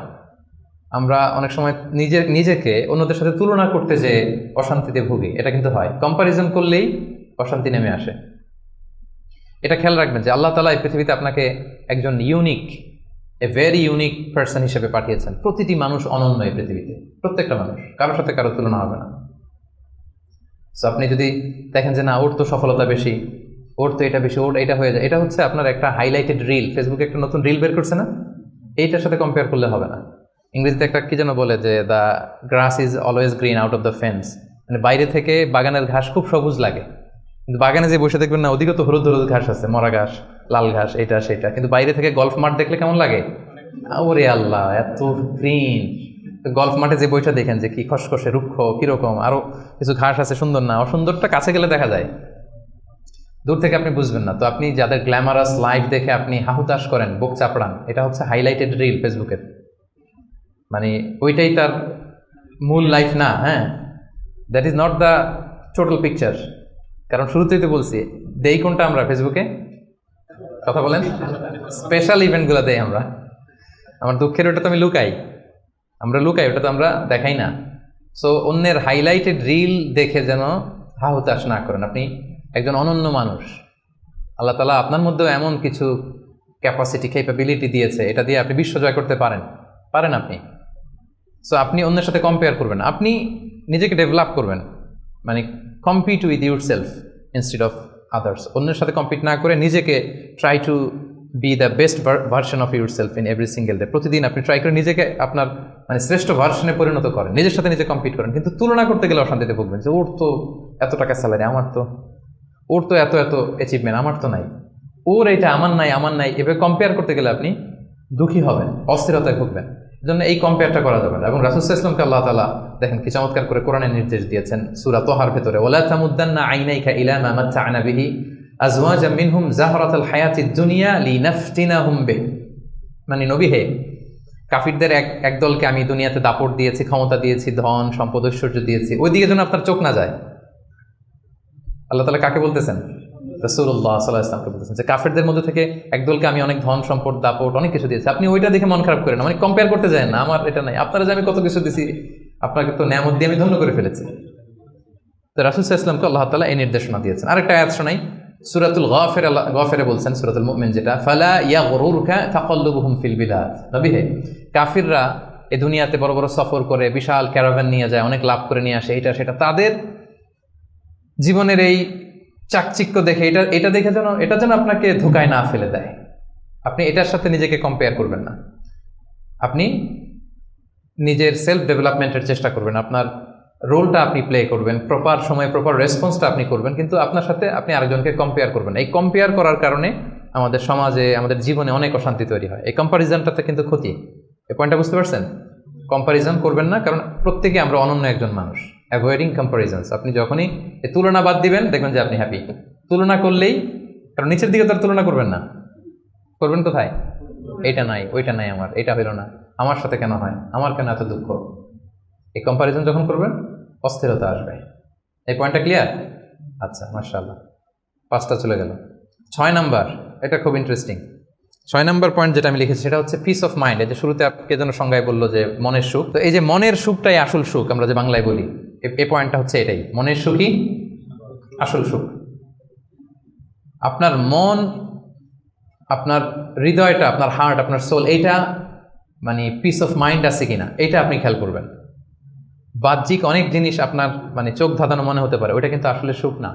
সুখ আসলে কোথায়? হৃদয়ের সুখটা, মনের সুখটাই আসল সুখ। আপনি দেখবেন যে অনেক অনেক সম্পদশালী, অনেক টাকার মালিক, অনেক নেম ফেম, কিন্তু ফ্যামিলিতে সুখ নাই, ঘরের ভেতরে তার অশান্তি, এরকম আছে না অনেক? আসলে কি সে সুখী? টাকা পয়সার তো শেষ নাই, মিলিয়নিয়ার, বিলিয়নিয়ার, মাল্টি বিলিয়নিয়ার, বিশাল বিজনেস ম্যাগনেট, কিন্তু ঘরে স্ত্রীর সাথে ভালো সম্পর্ক নাই, ছেলে মেয়ে কথা শোনে নাই, তো অহরহ এখনকার সময়। তা আসলে কি সে হ্যাপি? কি বলেন? চিত্তে শান্তি নাই, মনে সুখ নাই। মনের সুখ আসল সুখ। অনেক টাকার মালিক, ঘরে 8-10টা কাজের লোক, কয়েকটা বাবুর্চি, কিন্তু খেয়ে হজম করতে পারে না। আছে এরকম প্রবলেম অনেকের? বলেন তো, যার ডাইজেস্টের সমস্যা, ডাইজেস্ট হয় না, তার কত কষ্ট। আমাদের কখনো যখন এরকম হয় যে ডাইজেস্ট হচ্ছে না, একটু কি বলে ফুড পয়জনিং বা বদহজম, এরকম কিছু হলে কি অশান্তি লাগে। সারা জীবনটাই এটা, তার জীবনটা কেমন যাচ্ছে বলেন? আপনার যে মনে শান্তি আছে, এই যে 2 টাকা দিয়ে নাসি আয়াম খেয়ে ফেলতে পারতেছেন, যেখানে মনে চাই বসে ফেলতে পারতেছেন, শুইতে পারতেছেন, থাকতে পারতেছেন, কত সিম্পল লাইফ, কত সুখ। এরপরেও আমরা যদি সুখ খুঁজে না পাই, আপনি একটু ওদের দিকে তাকান, কিছুই হজম হয় না, তাদের কি অবস্থা? ঘরে শান্তি নাই, ফ্যামিলিতে শান্তি নাই। তো এই জন্য সম্মানিত ভাইয়েরা, পিস অফ মাইন্ড এটা হচ্ছে the true happiness, the real happiness. আপনার মনটা যদি প্রশান্ত থাকে, আপনি যদি মনোদৈহিক প্রশান্তির মধ্যে থাকেন, you are the happiest person in the world. আপনি সুখী, মহাসুখী, আপনি মহাসুখী। ইউআই থেকে বের হলে বুঝবেন দুনিয়াটা কেমন। এখানে আমরাও তো ছাত্র জীবন কাটিয়েছি একটা সময়, সুবহানাল্লাহ। পারিবারিক জীবনে যাবেন, ক্যারিয়ার লাইফে যাবেন, বিজনেসে যাবেন, ব্যবসা যাবেন, দিনকে দিন জটিলতার মধ্যে আপনি আসবেন। এখন যে কত হ্যাপি লাইফ লিড করতেছেন আপনি কল্পনা করতে পারবেন না। এই জন্য শুকরগুজার হতে হবে। তো তাই বলে কি এখন টাকা পয়সা সম্পদ এগুলোর দরকার নাই? বাড়ি ঘর বাবুর্চি এগুলো দরকার নাই, যেগুলো বলতেছিলাম না, দরকার আছে। আমি বুঝাতে চাচ্ছি যে ওগুলোই আসল সুখের সন্ধান দেয় না। আসল সুখ কিসের সুখ? মনের সুখ। সবাই বলেন আসল সুখ মনের সুখ। পার্থিব জীবনের এই ব্যাপারগুলো যে লাগে, এটাও ইসলাম বলে। যেমন রাসূল সাল্লাল্লাহু আলাইহি ওয়াসাল্লাম একটা চমৎকার হাদিস, সহিহ হাদিস, এটা আমি একটু করে শেয়ার করি। রাসূল সাল্লাল্লাহু আলাইহি ওয়াসাল্লাম বলেছেন যে আরবা'উম মিনাস সাআদা, 4টা হচ্ছে মানে সুখী হওয়ার মাধ্যম বা সৌভাগ্যশীল হওয়ার মাধ্যম। যার 4টা আছে সে সাঈদ, আর যার 4টা নাই সে শাকী। সাঈদ মানে কি? সুখী বা সৌভাগ্যশীল, আর শাকী মানে দুঃখী বা দুর্ভাগা। তো সুখী কারা বা সৌভাগ্যশীল কারা? রাসূল সাল্লাল্লাহু আলাইহি ওয়াসাল্লাম পার্থিব জিনিস যে লাগে, এটা যে ইসলাম ডিনাই করে না তার প্রমাণ। রাসূল সাল্লাল্লাহু আলাইহি ওয়াসাল্লাম বলছেন যে আরবা'উম মিনাস সাআদা, 4টা জিনিস মানুষের সুখ নিশ্চিত করে, সুখ এনে দেয় পার্থিব জগতে, দুনিয়াবি হাইসিয়াতে আর কি। 1 নম্বর হচ্ছে আল মারআতুস সালেহা, নেককার স্ত্রী। এটা কিন্তু আপনার জীবনকে সুখময় করার একটা বড় মাধ্যম। 2 নম্বর হচ্ছে আল মাসকানুল ওয়াসিআ, প্রশস্ত বাসভবন। কি বলেন? খুব যদি চিপাচাপা হয়, এটা তো ওখানে চলাফেরা করে মজা হবে না, স্বাভাবিক। কিন্তু যদি একটা চমৎকার বাসভবন হয়, অনেক স্পেশাস, এটা আসলেই সুখ স্বাচ্ছন্দ্যের একটা ব্যাপার, মানে দুনিয়াবি দিক থেকে।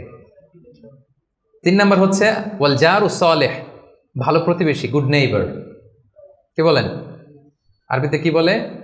উতলুবুল জার ক্বাবলাদ দার, বাড়ি কেনার আগে আগে প্রতিবেশী দেখে নাও, আরবি ভাষা একটা প্রবাদ। আর 4 নম্বর হচ্ছে ওয়াল মারকাবুল হানি, মানে হচ্ছে লিটারালি হচ্ছে সুইট রাইডিং, ভালো একটা আরোহণ। এটা বর্তমানে গাড়ি হইতে পারে, একটা সুন্দর চমৎকার গাড়ি, ভালো ব্র্যান্ডের গাড়ি, মার্সিডিজ না হইতে পারে। তারপর রাসূল সাল্লাল্লাহু আলাইহি ওয়াসাল্লাম টেস্টিফাই করছে আপনার এটা নেগেটিভলি নেওয়ার সুযোগ নাই। হ্যাঁ, এটা দুনিয়াবি দিক থেকে তো অবশ্যই একটা সুখের মাধ্যম, মার্সিডিজ ব্র্যান্ড হতে পারে। অথবা রাসূল সাল্লাল্লাহু আলাইহি ওয়াসাল্লামের সময় ছিল যে কোনো আরোহণ, ভালো ঘোড়া, তেজস্বী ঘোড়া, উট, হ্যাঁ এগুলো। তাহলে এই চারটা হচ্ছে আরবা মিনাস সাআদা। এই চারটা জিনিস পার্থিব জগতের সুখ এনে দেয়, মানুষকে সৌভাগ্যশীল বানায়। তার মানে ইসলাম এটা নিষেধ করে নাই। কিন্তু দ্য পয়েন্ট ইজ হেয়ার, রাসূল সাল্লাল্লাহু আলাইহি ওয়াসাল্লামের জীবনে কয়টা ছিল বলেন? এই চারটার মধ্যে থেকে রাসূল সাল্লাল্লাহু আলাইহি ওয়াসাল্লামের জীবনে আসলে কয়টা ছিল? শুধু এক নম্বরটাই ছিল। যদি আপনি মানে একেবারে সঠিকভাবে চিন্তা করে দেখেন, এই চারটা জিনিস থাকলে যে জীবনটা খুব স্মুথ হয়, রাসূল সাল্লাল্লাহু আলাইহি ওয়াসাল্লাম বলছেন কথা ঠিক, কিন্তু উনার কয়টা ছিল? একটাই ভালো মতো ছিল, সেটা কি? নেককার স্ত্রী, মারআতুস সালিহা, এটা ছিল। 2 নম্বরে আসেন আল মাসকানুল ওয়াসি, তো মোটেও ছিল না। রাসূল সাল্লাল্লাহু আলাইহি ওয়াসাল্লামের ঘরের সাইজ জানেন তো না? এখন মক্কা মদিনায় গেলে বিভিন্ন মাআরেদ হয়, ওখানে দেখা যায় যে কত মিটার বাই কত মিটার, খুবই ছোট একটা রুম। আম্মা জান আয়েশা রাদিয়াল্লাহু তাআলা আনহার ঘরের সাইজটা যদি বলি, খুবই ছোট। এই অল্প কিছু জিনিস রাখতে পারে, একটা জাজিম রাখতে পারে, কয়েকটা জিনিস ঝুলায় রাখতে পারে, আর দুইজন থাকতে পারে কোনো রকম। এটা ছিল ওনার বাসভবন। তো এটা কি আল মাসকানুল ওয়াসি হইছে? পান নাই আমি এটা। তারপর একটা আসেন ওয়াল জারুস সালেহ, ভালো প্রতিবেশী পাইছেন? কাছাকাছি ধরলে পাইছেন, পাশে ফাতেমার ঘর, দিকে স্ত্রীদের ঘর। কিন্তু আপনি যদি বিগার সেন্সে চিন্তা করেন, কারা থাকতো আশেপাশে? এদিকে তো না, আবুল আহাব তো মক্কার কথা, লেটসে মদিনার কথাই যদি আমরা বলি, আপনার কারা থাকতো? মুনাফিকদের একটা দল তো থাকতোই। আর 3 দিকে জিউস, ইহুদিরা, বনু খাইনুকা, বনু নাদির, বনু কুরাইযা। এরা কি করছে রাসূল সাল্লাল্লাহু আলাইহি ওয়াসাল্লামের সাথে? মানে ট্রেচারির যত ধরন হতে পারে, বিট্রে করার যত ওয়ে হতে পারে, সবগুলো করেছে। একটা রাত শান্তিতে ঘুমাইতে পারে না এদের কারণে। এটা কবে পর্যন্ত? 5ম হিজরির আগ পর্যন্ত ঘুমাতে পারে নাই। বনু এই কুরাইজাকে যখন করলেন, এক্সাইল করলেন, তারপর থেকে অনেকটা এই জিউসদের ঝামেলা থেকে উনি মুক্ত হয়েছেন। তাহলে চিন্তা করেন, এটাও ছিল না। এরপর 4 নম্বরে যদি আসেন আল মারকাবাল হানি, ভালো যানবাহন বা ঘোড়া, এগুলো ছিল? অ্যাভারেজ ধরতে পারেন যেগুলো ছিল, কসওয়া, আদবা যা ছিল এগুলো অ্যাভারেজ টাইপের। তার মানে রাসূল সাল্লাল্লাহু আলাইহি ওয়াসাল্লামের কিন্তু এগুলো ছিল না। এটা প্রমাণ করে যে এগুলো হলে জীবন স্মুথ হয়, সুন্দর হয়, বাট এগুলোই সুখ শান্তি দেওয়ার আসল টুলস না। আসল সুখ বলেন না একটু সবাই, আসল সুখ মনের সুখ। এটা খেয়াল রাখতে হবে। এটা আমি কোথা থেকে নিয়েছি? এটা হাদিস থেকে নিয়েছি। এই যে রাসূল সাল্লাল্লাহু আলাইহি ওয়াসাল্লাম বলছে যে লাইসাল গিনা আন কাসরাতিল আরাব, অনেক সম্পদ থাকলে এটাই অন্তরের মজা, শান্তি, প্রাচুর্যতা না। ওয়ালাকিন্নাল গিনা গিনান নাফস, মূল সুখ হচ্ছে অন্তরের সুখ, মূল ধনাঢ্যতা হচ্ছে অন্তরের ধনাঢ্যতা। আপনার অন্তর হ্যাপি তো সব হ্যাপি। আপনি না খেয়ে, সামান্য খেয়েও, আপনি ছোট্ট ঘরের ভিতরে আপনি সুখ আর সুখ, এরকম ফ্যামিলি আছে না? আপনারা কি মনে করেন যে রিক্সাওয়ালার যে বস্তির ভেতরে কুড়ে ঘরে কোনো সুখ নাই? কথা বলেন, আছে না? আছে। এদেরকেও আল্লাহ সুখের সন্ধান দিয়েছেন। তো নট নেসেসারি যে আপনার টাকা পয়সা এগুলো হইলেই সুখ হবে না। আরেকটা হাদিস আমি ইবনে মাজাহ থেকে একটু শোনাই, খুব চমৎকার হাদিস। হাদিসটা শুনুন, ইবনে মাজাহ এসেছে, মান কানাতিদ দুনিয়া হাম্মাহু ফারাকাল্লাহু আলাইহি আমরাহু ওয়া জাআলা ফাকরাহু বাইনা আইনাই। লম্বা হাদিস, আমি অর্থটা বলি। হাদিসটা একটু খেয়াল করেন আমার সাথে। রাসূল সাল্লাল্লাহু আলাইহি ওয়াসাল্লাম বলেছেন, পার্থিব চিন্তা যাকে মোহগ্রস্ত করবে, মানে যে দুনিয়া নিয়ে পেরেশান, তার কি হবে দেখেন? তার কাজকর্মে আল্লাহ তাআলা অস্থিরতা ঢেলে দিবেন, সে অস্থির হবে। দারিদ্রতা হবে তার নিত্যসঙ্গী, এবং এই পার্থিব স্বার্থ সে ততটুকুই পাবে যতটুকু তার তাকদিরে লেখা আছে, এর বেশি পাবে? অস্থির যদি হন, আপনি পেরেশান হন, যত পেরেশান হন, আপনার তাকদিরে যা লেখা তার চেয়ে 1 ইঞ্চিও বেশি পাওয়া যাবে নাকি? যাবে না। আর যার উদ্দেশ্য হবে আখিরাত, আল্লাহ তার সবকিছু স্মুথ করে দিবেন, সুবহানাল্লাহ। তার অন্তরকে আল্লাহ তাআলা ঐশ্বর্যমণ্ডিত করে দিবেন। এই যেটা বলতেছিলাম যে ফাইনাল গিনা গিনান নাফস, অন্তরের সুখ, হৃদয়ের সুখী আসল সুখ, অন্তরের সুখী আসল সুখ। এবং দুনিয়া স্বয়ং তার সামনে এসে হাজির হবে। যার চিন্তা হচ্ছে আখিরাত নিয়ে, দুনিয়া আপনাতে এসে ধরা দিবে। তো এই জন্য হৃদয়ের সুখটা, এটা যে আসল সুখ, এটা যেন আমরা ফিল করি, এটা এনশিওর করার ট্রাই করতে হবে। আপনি এইটা না করে অন্যদিকে যদি বেশি ছুটেন, আপনার অস্থিরতা কমবে না, এটা আপনাকে দুঃখী বানাবে, অসুখী বানাবে, অস্থির বানাবে, আপনার সুখ কেড়ে নেবে জীবন থেকে। তাহলে এই যে হৃদয়ের সুখ, আসল সুখ, হ্যাঁ, piece of mind is the real happiness. 6 নম্বরটা বুঝতে পারছেন প্রিয় ভাইরা? বুঝতে পারছেন সবাই? আচ্ছা, এবার চলে যায় 7 নম্বরে। 7 নম্বর পয়েন্ট হচ্ছে এক্সপেক্ট লেস। এক্সপেকটেশন যেন লেস থাকে, তাইলে হ্যাপি হবেন। অনেক এক্সপেকটেশন পান নাই কিছু, এই তো দুঃখ শুরু। স্বামী স্ত্রীর কাছে অনেক এক্সপেকটেশন, পায় না এখন কিছু, দুঃখ বাড়তেছে। স্ত্রীর স্বামীর কাছ থেকে অনেক এক্সপেকটেশন, যখন হয় না ফুলফিল, কষ্ট পায়। বন্ধুর কাছে এক্সপেকটেশন অনেক বেশি, বাবা ছেলের কাছে এক্সপেকটেশন অনেক বেশি, সুপারভাইজার ছাত্রের কাছে এক্সপেকটেশন, ছাত্রের সুপারভাইজারের প্রতি। এই যে এটা তো বাস্তবতা, তাই না? যখন আপনি হাই এক্সপেকটেশন নিয়ে থাকবেন কিন্তু আউটকাম এরকম পাচ্ছেন না, তো কি হ্যাপি না আনহ্যাপি? বলেন, হ্যাপি না আনহ্যাপি? কিন্তু এক্সপেকটেশন খুব একটা আপনি বেশি করেন নাই, এরপরে আপনি যদি বেশি পান কেমন লাগবে? ভালো লাগবে না? আমার এক্সপেকটেশন নেই, একটা হইলেই হইলো, এরপরে দেখি মাশাআল্লাহ শুধু আসতেছে, কেমন লাগবে? ভালো লাগবে? হ্যাঁ, এই জন্য এক্সপেক্ট লেস মানে I am not talking about the goal should be higher and bigger. Goal বড় হবে, কিন্তু আপনার এক্সপেকটেশন যেন অনেক বড় না হয়। আপনার জীবনের গোল থাকবে বড়, কিন্তু আপনি যদি অনেক এক্সপেক্ট করেন জীবনের প্রতিটি ক্ষেত্রে, যখন ওই এক্সপেকটেশন ফুলফিল করবে না আপনি কষ্ট পাবেন। এই জন্য কালকে কি খাবো, আগামী মাসে কি হবে, এরপরের বছর, এই যে হাহুতাশ করা, অনেক এক্সপেক্ট করা, এটা মানুষের জীবনে দুঃখ নিয়ে আসে। আপনি আজকের জন্য বাঁচেন, কালকের তো জন্মই হয়নি, আগামীকালের জন্ম হয়েছে। আজকের চিন্তা করেন, আজকের এটা নিয়ে আপনি থাকেন, দেখবেন যে হ্যাপি আপনি। আর যখনই কালকে কি করব, আগামী মাসে কি হবে, 23 সালে তো নাকি মন্দা, টাকার দাম কমতেছে, বিশ্ববাজারের কি অবস্থা, এই গোটা দুনিয়ার সব টেনশন যখন আপনি আপনার দায়িত্বে নেবেন, এই দুঃখ আপনার দুঃখ কেউ থামাতে পারবে না। দেখেন এখানে ইসলামী দৃষ্টিভঙ্গিটা কি দেখেন একটু। আল্লাহ রাসূল ইসলাম চমৎকার একটা কথা বলেছেন, সহিহ বুখারীর বর্ণনা। রাসূল ইসলাম বলেছেন, দুনিয়ার চলতি পথে আমাদের চলাফেরাটা বা লাইফস্টাইলটা যদি এমন হয়, দেখবেন যে ইউ উইল বি হ্যাপি। রাসূলুল্লাহ সাল্লাল্লাহু আলাইহি ওয়াসাল্লাম বলেছেন, কুন ফিদ দুনিয়া কাআন্নাকা গরীব আও আবিরু সাবিল। এই দুনিয়াতে তুমি এমনভাবে চলো যে তুমি গরীব। গরীবের ভালো বাংলা কি? মানে এই জায়গার লোক না আর কি, এটা আরেক জায়গার, স্ট্রেঞ্জার ইংরেজিতে, মানে as if you are a stranger here. হ্যাঁ, মুসাফির হতে পারে। ওই যে আবিরু সাবিল বলছে, ওইখানে আসলে মুসাফিরটা চলে আসার জন্য আমি ডিফারেন্সিয়েট করতেছি যে গরীব একটা আর আবিরু সাবিল আর একটা। এরকম স্ট্রেঞ্জারের মতো অথবা ট্রাভেলারের মতো লাইফ লিড করো। দেখেন হাদিসটা খেয়াল করে শুনতে হবে, তাহলে বুঝতে পারবেন অন্তর্নিহিত যে উদ্দেশ্যটা। এই দুনিয়াতে এমনভাবে চলো as if you are a stranger in this দুনিয়া or you are a traveller. আচ্ছা, এবার আমাকে উত্তর দেন। লেটস সে আপনার পেনাঙে যাইতে হবে, পেনাঙের ফ্লাইট ধরেন যে KLI 2 থেকে 2টায়, দুপুর 2টায়, যে শোনেন যে 3 ঘন্টা ডিলে। কয় ঘন্টা? তা এখন 3 ঘন্টা যেহেতু ডিলে, তাহলে একটা ইজি চেয়ার কিনে নেই এয়ারপোর্টে, কি বলেন? একজন করলো কি, ইজি চেয়ার একটা কিনে নিল। এয়ারপোর্ট ধরেন যে অনেক খাবার দাবার ওখানে কিনে নিল, এরপর ওখানে একটা এটা কিনলো সেটা কিনলো, মানে ওখানে একটা খাট কিনে নিল, এটা কিনে নিল। বিশাল এয়ারপোর্টের মধ্যে সে বিশাল আয়োজন করতেছে 3 ঘন্টা এনজয় করার জন্য। কোনো পাগলু কি এমনটা করে? কেন করে না? কারণ আবিরু সাবিল, সে তো ট্রাভেলার। 3 ঘন্টা তো কোনো রকম সূরাতে যায় একটু নামাজ পড়তে পড়তে, অথবা একটু কোরআন তেলাওয়াত করতে করতে, অথবা ক্ষুধা লাগলে একটু KFC-তে ঢুকে একটু ফ্রেঞ্চ ফ্রাইস খাইতে খাইতে চলে যাবে, কি বলেন? এভাবেই তো আমরা কাটাই। আমরা ফ্লাইট ডিলে হলে কি করেন বলেন? 3 ঘন্টা ফ্লাইট ডিলে হয়েছে, এয়ারপোর্টে কি করেন? কিছু জরুরি ফোন কল আছে, সেরে নেই নাকি? একটু পত্রিকায় ঢুমারি কি কি নিউজ আজকে দেশে বিদেশের একটু দেখি, তারপরে একটু নামাজ পড়ে নেই, বা একটু অজু করে নেই, একটু ওয়াশরুম সেরে নেই, ক্ষুধা লাগলে একটু মেনু খেয়ে নেই, বা এটা একটু করে নেই। এইভাবে আমরা সাধারণত আমাদের ফ্লাইট ডিলে হলে টাইম পাস করি। তো এখন রাসূল ইসলাম বলছেন, এই দুনিয়ার পুরো জীবনটাই আসলে তো এটা তো একটা ট্রানজিশন পিরিয়ড। আমরা মানে আমাদের ভাবনাতেই ওইটা আনি না যে আমাদের বিশাল এক জগৎ, আমাদের বিশাল এক ব্যবস্থাপনা ওখানে পড়ে আছে, ওইটার ওইভাবে ফিল করি না। পড়ি শুনি, কিন্তু ফিলিংসটা ওইভাবে আসে না। মানে এমনভাবে এই দুনিয়াতে আষ্টে পৃষ্ঠে দুনিয়া কেন্দ্রিক আমাদের এমন ভাবনা। একটা মজার ঘটনা বলি। নূহ আলাইহিস সালামের সময় এক মা তার ছোট বাচ্চাকে কোলে নিয়ে আল্লাহ নবী নূহ আলাইহিস সালামের কাছে এসে বলতেছেন, ইয়া নবী আল্লাহ, হাযা ইবনি উদউ আল্লাহ লা, আমার ছেলে একটু দোয়া করে দেন। তো নূহ আলাইহিস সালাম বলতেছেন, কামা আমরু, তোমার ছেলের বয়স কত? তো সে বলতেছে, সালাসুমি আসানা, 300 বছর। কোলের শিশু বয়স কত শুনতেছেন? 300 বছর। নূহ আলাইহিস সালাম বলে, তোমার কোলের শিশু 300 বছর বয়স, অবশ্যই দোয়া করবো, আল্লাহ তার জীবনে বরকত দেখ। কিন্তু তুমি কি জানো, শেষ জামানার যে উম্মতরা আসবে তারা 60 থেকে 70-এর মধ্যে সব মরেই যাবে। আমাদের গড় বয়স এটা না, রাসূল সাল্লাল্লাহু আলাইহি ওয়াসাল্লাম বলেছেন, আমারু উম্মতি মা বাইনা 60 ইলা 70। আমার উম্মতের গড় বয়স 60 থেকে 70। ওয়া আকাল্লুহুম মান ইয়াজুজু যালিক, অল্প কিছুই এটা ক্রস করে বেশি হায়াত পাবে। 80, 90, 100 এরকম হায়াত তো খুব কম না, রেয়ার কেস না। অ্যাভারেজ বয়স কত আমাদের? 60 থেকে 70।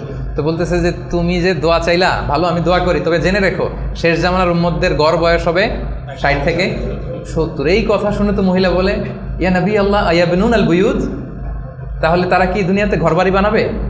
মানে 60-70 হলে তার ঘরবাড়ি বানানো লাগে না, কি বলেন? 60-70 এটা তো এমনি সেমনি গাছের নিচে একটু খেয়ে দেয়, সাঁতার কেটে ঘুরে ফিরে, তো এ তো এমনি চলে যাবে। তো এখন এই মহিলারা যদি বুর্জাল খলিফা দেখানো যাইতো, আর এখানে এই যে সাতু মালয়েশিয়া টাওয়ার, সিগনেচার টাওয়ার আর মার্দেকাস টাওয়ার যদি দেখানো যেত, তাহলে বুঝতো যে কি বিল্ডিং আমরা বানাই দিছি। তো রাসূলুল্লাহ সাল্লাল্লাহু আলাইহি ওয়াসাল্লাম কি বলেছেন দেখেন, কুন ফি দুনিয়া কাআন্নাকা গরীব আও আবিরু সাবিল। এই দুনিয়াতে এমনভাবে থাকো যেন তুমি স্ট্রেঞ্জার, তুমি ট্রাভেলার। এবং ইবনু আমর রাদিয়াল্লাহু তাআলা আনহু বলতেন, ইদা আমসাইতা ফালা তানতাযিরিস সাবাহ। এখন রাত তো, কালকে সকাল যে পাবা এটা নিয়ে বসে থেকো না, আশা করো না এত বেশি। পাইলে বোনাস, পাইলে কি সকাল পেয়ে গেছি, রাতের অপেক্ষা করো না, ওয়াইদা আসবাহতা ফালা তানতাযিরিল মাসা, সকাল পাইছো তো রাতের জন্য বসে থাকো না। যদি পাও রাতটা তাহলে বোনাস, খুশি লাগবে। বোনাস পেলে কেমন লাগে?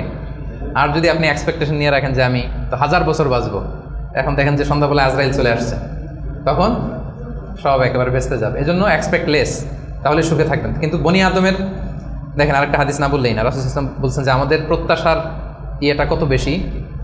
সহিহ বুখারীর হাদিস যে লাউ আন্না লিবনি আদম ওয়াদিয়ান মিন যাহাব আহাব্বা ইয়াকুন লাহু ওয়াদিয়ান ওয়া লা ইয়ামলা ফাহু ইল্লা তুরাব।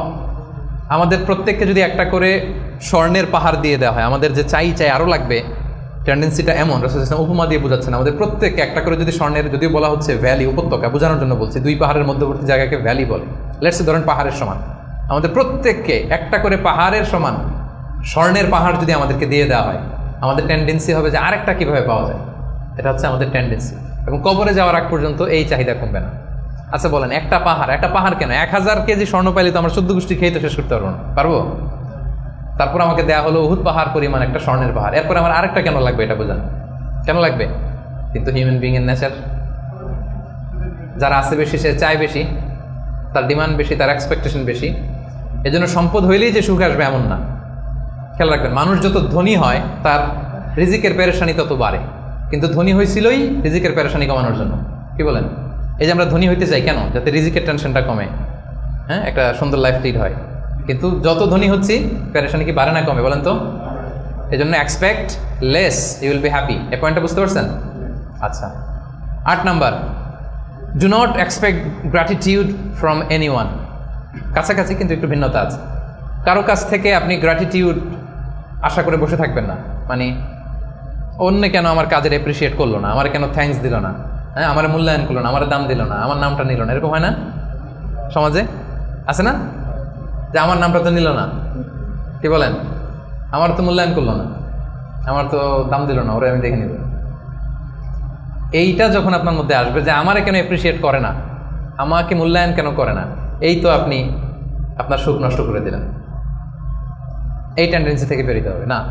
যেটাই করবো একজনের মানে খুশির জন্য, তিনি কে? আল্লাহ। আপনি আল্লাহ তাআলার খুশির জন্য সব করেন, আপনি হ্যাপি হবেন, আপনার কাজের অ্যাপ্রিসিয়েশনও পাবেন, আপনার নামও মানুষ নিবে, সবই হবে। কিন্তু করবেন কার খুশির জন্য? এক্সপেকটেশন যদি থাকে যে আমাকে কেন থ্যাঙ্কস দিল না, আমার গ্র্যাটিটিউড কেন দিল না, এই তো আপনার মধ্যে অশান্তি চলে। আপনি ভালো কাজ করেন, ভালো কাজ করলে এটা অ্যাপ্রিসিয়েশন আসবে। বাগানে ফুল ফুটলে ওটা সুঘ্রাণ ছড়াবে, আকাশে চাঁদ উঠলে ওটা দেখবে, ওটা লুকিয়ে থাকে নাকি? ওটা আসবেই। এজন্য বিশ্বাসীদের টেন্ডেন্সি হবে কিরকম? সূরাতুল ইনসান আল্লাহ তাআলা বলছেন আবরারের বৈশিষ্ট্য কি, বলতে বলতে শেষে আল্লাহ বলছেন ইন্নামা নুতঈমুকুম লিওয়াজহিল্লাহ লা নুরিদু মিনকুম জাযাআও ওয়ালা শুকুরা। যে আমরা তোমাদেরকে এই যে আপ্যায়ন করাচ্ছি, খাওয়াচ্ছি, এটা আল্লাহর সন্তুষ্টির জন্য, লিওয়াজহিল্লাহ। তোমাদের কাছে কোনো জাযাকাল্লাহু খায়র বলবা এটাও লাগবে না, শুকরিয়া বলবা এটাও চাই না, জাযা শুকুর কিছুই চাই না, সব করি কার জন্যে? আপনি এটা করে দেখেন, do everything for the sake of Allah, you will be happy. কিছু পাইলে তো পাইলেন, কিন্তু ও কেন গণলো না, ও দাম দিল না, ও নাম নিল না, মূল্যায়ন করলো না আমাকে, এইটা থেকে বেরো আসতে হবে। এইটা যতদিন আপনি লালন করবেন আপনি আনহ্যাপি হবেন। বুঝতে পেরেছেন? 8টা গেল, আর কয়টা আছে? 9 নাম্বার হচ্ছে বি হোপফুল, বি অপটিমিস্টিক। আশাবাদী হইতে হবে। বিশ্বাসীরা সবসময় আশাবাদী হয়। শয়তানের মিশন হচ্ছে আমাদেরকে হতাশ বানানো। শয়তানের মিশন কি? এখন তো এটা অনেক সমস্যা, হতাশ ছেলেপেলেরা কি করবে না করবে, আমাদের কাছে এই প্রশ্নগুলোই বেশি আসে, হতাশা নিয়েই আসে। ক্ষোভ, বাবা মায়ের প্রতি ক্ষোভ, স্ত্রীর প্রতি ক্ষোভ, বন্ধুর সাথে ক্ষোভ, সবার সাথে সবার এই যে ক্ষোভ, এগুলো থেকে হতাশার জন্ম দেয়। ছেলেপেলেরা সুইসাইডও করে ফেলে। মানে সুইসাইডের টেন্ডেন্সি আগে তো এত ছিল না, এখন মানুষ এটা নিয়ে ভাবে যে কি সুইসাইড করে ফেলবো নাকি। প্রত্যেকের এরকম একটা ভাবনা, যার পিছনে না পারলে একটা রাস্তা তো আছে, সুইসাইড করে ফেলি। কি পরিমাণে হতাশ হলে জাতিগতভাবে মানুষ এতটা দৈন্যতার ভেতরে যায়। তো বিশ্বাসীরা কখনো হতাশ হয় না প্রিয় ভাইরা, হতাশ নিজেকে হতে দিবেনই না। চলে যান লাঙ্কাবি, ঘুরে আসেন, চলে যান কেএলসিসি, ঘুরে আসেন, ওই যে ওয়াটার ডান্সিং আসেন, দেখে আসেন একদিন সন্ধ্যা, যেটা ভালো লাগে ওটা করেন। হতাশ হইতে দিবেন না মনকে, পারা যাবে না। হতাশ হলেই বিপদ, হতাশা থেকেই সব ঝামেলার জন্ম। এবং শয়তানের বড় মিশন হচ্ছে বিশ্বাসীদেরকে হতাশ বানানো, আর এই কোরআনের মিশন হচ্ছে আমাদেরকে আশাবাদী বানানো। এটা আশা জাগা নিয়ে একটা বই, আপনি পড়ে দেখেন, এই কোরআনের কথা শুনে দেখেন, শুধু আশা আর আশা, মানে হতাশ হইতেই দিবে না, শুধু মানে এনার্জি আপনার অপটিমিস্টিক বানাইই ছাড়বে। আপনি কোরআনের কয়েকটা আয়াতকে আমি রেফার করি, লা তাহজান ইন্নাল্লাহা মা'ানা, লা তাহজান, never be sad, never be frustrated, আল্লাহ ইজ উইথ আস, আল্লাহ আমাদের সাথে আছে। আবু বকর রাদিয়াল্লাহু তাআলা আনহু সেই গারে সাউরে তিনি ভয় পাচ্ছিলেন, উদ্বিগ্ন। রাসূলুল্লাহ সাল্লাল্লাহু আলাইহি ওয়াসাল্লাম বললেন ভয় নাই, আমাদের সাথে কে আছে? আমরা গুহার ভিতরে দুইজন না, এখানে তিনজন, তুমি আমি দুইজন, আরেকজন কে? আল্লাহ। দেখছেন আমাদের পাওয়ারের জায়গাটা কোথায়? সবসময় এটা ফিল করবেন যে আল্লাহ আমার সাথে আছে, আল্লাহ আমার একা ছেড়ে দেয় নাই, উনি আমার বড় গার্ডিয়ান। এরপরে সূরা ইউসুফ আল্লাহ বলেছেন লা তাইয়াসু মির রাহিল্লাহ, আল্লাহর রহমত থেকে নিরাশ হবে না। ইন্নাহু লা ইয়াইয়াসু মির রাহিল্লাহ ইল্লাল কওমুল কাফিরুন, কাফেররা ছাড়া কেউ আল্লাহর রহমত থেকে নিরাশ হয় না। কুল ইয়া ইবাদিয়াল্লাযিনা আসরাফু আলা আনফুসিহিম লা তাকুনাতু মির রাহমাতিল্লাহ, আল্লাহর রহমত থেকে নিরাশ হয়ো না। ইন্নাল্লাহা ইয়াগফিরুদ যুনুবা জামিআ, আল্লাহ তুমি চোখের পানি ছেড়ে অশ্রুসিক্ত হৃদয় নিয়ে আল্লাহর কাছে চাও, আল্লাহ তোমাকে ক্ষমা করে দিবেন। কিন্তু ক্ষমা করার জন্য বসে আছেন। এভাবে আপনি দেখবেন যে আপনার যে কোনো মোমেন্টে আল্লাহর দরজা খোলা 24/7। সূরাতুল ইনশিরায় আল্লাহ বলছেন ইন্না মা'আল উসরি ইউসরা, কষ্টের পরেই কি আছে? স্বস্তি, সুখ। সুখের কথা শুনলে এনার্জি আসতেছে না? যে এখন কষ্ট যাচ্ছে আমার, কিছুদিন পরে কি আসতেছে? সুখ আসতেছে। এটাই নিয়ম। ওয়ালা তাহিনু ওয়ালা তাহজানু ওয়া আনতুমুল আ'লাউনা ইন কুনতুম মুমিনিন, আপনি বিপদে আছেন, আপনি অপ্রেসড, আল্লাহ বলতেছে চিন্তা নাই, টেনশন নাই, তুমি যদি মুমিন হও, বিশ্বাসী হও, বিজয় তোমার হবে, বিজয় একদিন তোমার হবেই হবে। এই যে কোরআন আমাদেরকে এইভাবে মোটিভেশন দেয়, আমাদেরকে হোপফুল থাকতে বলে, অপটিমিস্টিক থাকতে বলে। এবং আপনি যদি খেয়াল করেন যে আমাদের হতাশ হওয়ার কোনো সুযোগ নাই, তো আমাদের, আপনি সুখে আছেন তো আপনি শুকরগুজার হবেন। আমরা সুখ আসলে, বুশরা, সাকসেস আসলে আমরা কি করি? আলহামদুলিল্লাহ। তাহলে আল্লাহ শুকুর করলাম, শুকুর করলে সওয়াব আছে না? আচ্ছা, এখন আমার বিপদ আসছে, পরীক্ষা, দুর্ঘটনায় পড়ছি, তখন আমরা সবর করব। কি করব? সবর একটা ইবাদত না? সওয়াব আছে না? তাহলে আমাদের মুমিনদের পুরো জিন্দেগিতে এই দুইটা ইবাদত ছাড়া কোনো একটা মুহূর্ত কাটে? আমার সারা জীবন হয় আমি শুকরে আছি, নয় সবরে আছি। কি বলেন? কন্টিনিউয়াস এই দুইটা ইবাদত কিন্তু মুমিনের জীবনে চলমান। আর এই দুইটা ইবাদতের কারণে কন্টিনিউয়াস আপনি সওয়াব পেতেই থাকবেন। আপনি শুকর গুজার অবস্থায় আছেন, শুকরের সওয়াব আমল নামে উঠতেছে। বিপদে পড়ছেন, হসপিটালে আছেন, অসুস্থ, কি করতেছেন তখন? সবরের সওয়াব আমল নামে উঠতেছে কন্টিনিউয়াস। তো এই যে আমি কন্টিনিউয়াস সওয়াব পেয়ে যাচ্ছি, এটা কি আপনার মনে আশা জাগায় না? কি বলেন? এমন রাসূল সাল্লাল্লাহু আলাইহি ওয়াসাল্লাম বলেছেন হাত্তা শাওকাতি ইউশাকুহা ইল্লা কাফারাল্লাহু বিহা মিন খাতায়া, তোমার জীবনের দুঃখ, কষ্ট, জ্বালা, যন্ত্রণায় প্রতিটা কষ্টের মধ্য দিয়ে আল্লাহ তোমার গুনাহ মাফ করে দেয়। আপনার জ্বর হয়েছে, গুনাহ মাফ। দুর্ঘটনা হয়েছে, গুনাহ মাফ। পিছলে মাটিতে পড়ে গেছেন, পা ভেঙে গেছে, গুনাহ মাফ। এমনকি বড়ই গাছে উঠছেন বড়ই খাওয়ার জন্য, বড়ই একটা টান দিচ্ছেন, দিকে কাটা ঢুকে গেছে, ইস ব্যথা, এই যে ইস বলে কষ্ট পাইছেন, আল্লাহ বলছে এই কষ্টের কারণে গুনাহ মাফ করে দিলাম। আশা জাগে, আশা। আপনি হতাশা পান কই? এবার আমারে বলেন, আপনি কোন ডিকশনারিতে হতাশা খুঁজে? হতাশার তো কোনো সুযোগই নাই আমাদের পুরো জীবনটা হচ্ছে আশা দিয়ে ভরা, শুধু আশা আর আশা। এই যে আমরা এই পৃথিবী থেকে বিদায় নিব, আমরা মারা যাবো, এটা আপনার হতাশ লাগে? কষ্ট লাগে? আরে এটাই তো আসল আশার জায়গা। দেখেন এই দুনিয়ার কষ্টটা আমি আপনারা বুঝাই। কিছুদিন আগে আব্বা মারা গেল, ধরেন, এই যে কষ্ট।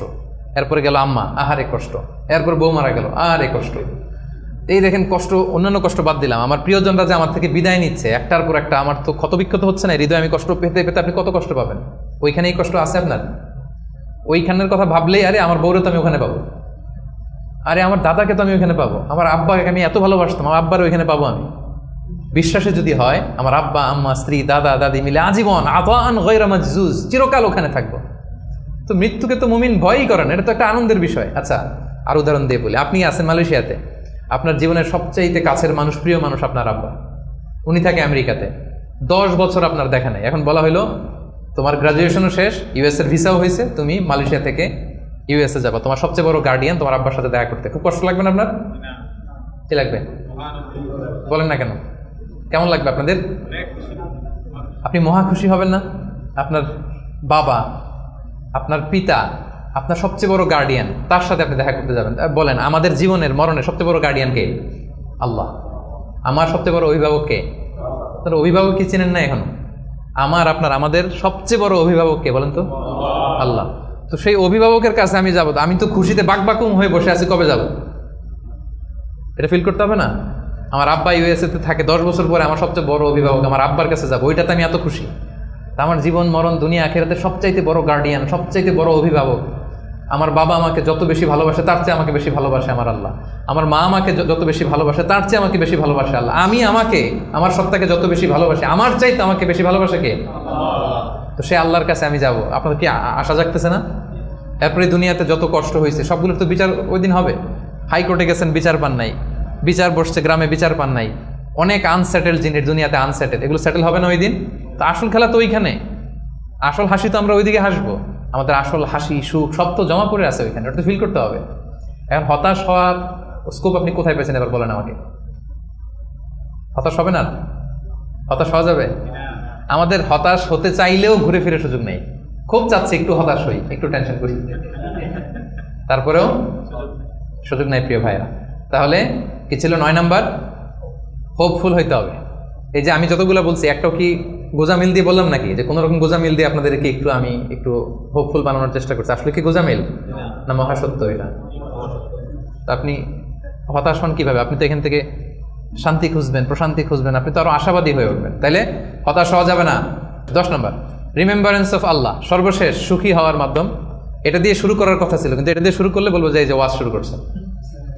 তো এই জন্য আপনাদেরকে দুনিয়াবি কথাগুলো আগে বলে রিমেম্বারেন্স অফ আল্লাহ, যেটা 1 নম্বরেই আনার কথা ছিল, আমি শেষের দিকে নিয়ে আসলাম আপনাদেরকে। আমি তৈরি করে করে এখন বুঝতে সুবিধা হবে। আল্লাহর স্মরণে হৃদয় প্রশান্ত হয়। আল্লাহর স্মরণে যে হৃদয় প্রশান্ত হয়, আমার একটু আগের যে পয়েন্টটা, এটা যদি আপনি ফিল করেন ভেতর থেকে, প্রশান্ত হবে না আপনার? আপনি তো বিশাল বড় আশা নিয়ে বুক বেঁধে থাকবেন, আপনার তো হতাশ হওয়ার কোনো সুযোগ নেই। আপনি ভিতর থেকে মনোদৈহিক প্রশান্তি, শান্তি, সুখ এটা অনুভব করবেন। আল্লাহ স্মরণ, আখিরাতের স্মরণ যার মধ্যে থাকে সে সুখী হয়, সে জীবনে শান্তি লাভ করে। আর আপনি যদি নাস্তিকদের দিকে তাকান, আপনারা জানেন ওরা কি কঠিন জীবনযাপন করে। বিশ্বাস করেন, টকশোতে অনেক বড় বড় কথা বলে, কিন্তু রাতের বেলা যখন মরণ নিয়ে চিন্তা করো, দম বন্ধ হয়ে আসে। আমরা মরণ নিয়ে কথা বলে দম বন্ধ হয়ে আসে, তো বুক ভরা দম নিয়ে আমি তো খুশি, আমি তো আমার রবের কাছে যাচ্ছি, আমার মহা অভিভাবকের কাছে। আতান গায়রা মাজুজ, এমন সুখ শান্তির সন্ধান আমি পাবো যেটা কাটাপ হবে না, কোনোদিন ছিনিয়ে নেওয়া হবে না, এটা চলবে তো চলবে মহাকাল। তো আল্লাহর স্মরণ, আখিরাতের স্মরণ আমাদেরকে খুব হোপ দেয়, আশা জাগায়, আশা জাগা নিয়ে। কিন্তু নাস্তিকদের কথা যদি চিন্তা করেন, ওদের জীবন মরণ নিয়ে যখন ভাবনা শুরু করে, ওদের দম বন্ধ হয়ে আসে, একটা সাফোকেটিং লাইফ ওরা লিড করে। এজন্য আল্লাহ তাআলা বলছেন, আলা বিযিকরিল্লাহি তাতমাইন্নুল কুলুব। কেন আল্লাহর জিকিরে মানুষের অন্তর প্রশান্ত হয়? কেন? আমাদের হিউম্যান বিং এটা দুইটা জিনিসের সমন্বয়, আমাদের দেহ, বডি আর সোল। আমরা যখন ক্লান্ত হই, ঘুমালে সতেজ হই, ক্ষুধা লাগলে খেলে, ফুয়েল দিলে সতেজ হই। কিন্তু আমাদের রূহ, এটার খাবার কি? আমাদের যে আত্মা, এটা আখিরাতের স্মরণে, আল্লাহর স্মরণে এটা প্রাণবন্ত হয়, এটা সজীব হয়, এটা উজ্জীবিত হয়। এজন্য আল্লাহ তাআলার স্মরণে, আখিরাতের স্মরণে মানুষ উজ্জীবিত হয়, মানুষ প্রশান্ত হয়, সে হৃদয় থেকে একটা সুখানুভূতি সে ফিল করে, এটা রিয়েলাইজ করে। আর যারা এটা করে না, আল্লাহ কি বলছেন? ওয়ামান আ'রাদা আন যিকরি ফাইন্না লাহু মাঈশাতান দানকা, they will live a very suffocating life, very miserable life. আপনি যদি নাস্তিকদের দিকে তাকান, they are all the time long in dilemma, in confusion, they don't know how to go, how to proceed. কি ভাববে, কোন দিকে যাবে, আসলে কি যদি থাকে কিছু। এই যদি থাকের চিন্তায় ওরা একটা দম বন্ধ হওয়ার মতো যে পরিবেশ পরিস্থিতি, এরকম একটা লাইফ তারা লিড করে। আর যারা বিশ্বাসী, আল্লাহ বিশ্বাসী, আখিরাতে বিশ্বাসী, তারা এই পৃথিবীর জীবনে তো সুখী হবেই, আখিরাতে তারা মহাশান্তির সন্ধান পাবে। এবং যে আয়াতটি দিয়ে শুরু করেছিলাম সেটা দিয়ে শেষ করে আল্লাহ তাআলা বলছেন, মান আমিলা সালিহাম মিন যাকারিন আও উনসা ওয়া হুয়া মুমিন ফালানুহইয়ান্নাহু হায়াতান তাইয়্যিবা ওয়া লানাজজিয়ান্নাহুম আজরাহুম বিআহসানি মা কানু ইয়ামালুন।